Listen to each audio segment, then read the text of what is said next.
இன்னைக்கு அண்ணா திமுக ஆட்சியில் இன்னைக்கு பாத்தீங்கன்னா டெல்டா நிறுவனம் அண்ணா திமுக ஆட்சி வந்தது, டாடா நிறுவனம் வந்தது, ஓலா வந்தது, எத்தர் வந்தது, சிம்பிள் வருது. எவ்வளவு நிறுவனங்கள் அண்ணா திமுக ஆட்சியில் வந்து பல லட்சம் பேருக்கு வேலை வாய்ப்பு உருவாக்கி தந்த அரசாங்கம் அண்ணா திமுக அரசாங்கம்.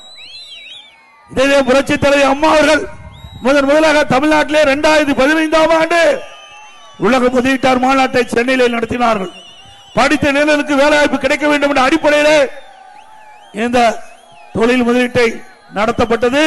சுமார் 2,42,000 கோடி தொழில் முதலீட்டு ஈர்க்கப்பட்டு 98 புரிந்துணர்வு ஒப்பந்தங்கள் போடப்பட்டு இன்றைக்கு பெரும்பாலான புரிந்துணர்வு ஒப்பந்தங்கள் செயல்பாட்டுக்கு வந்திருக்குது. அதனாலதான் இளைஞருக்கு வேலை கிடைச்சிருக்குது. அம்மா வழியிலே வந்த அம்மாவுடைய அரசாங்கம் 2019 ஜனவரி மாசம் சென்னையில் தொழில் முதலீட்டாளர் மாநாட்டை நடத்தணும். 3,05,000 கோடி தொழில் முதலீட்டை ஈர்த்தோம். 304 புரிந்துணர்வு ஒப்பந்தம் போட்டோம்.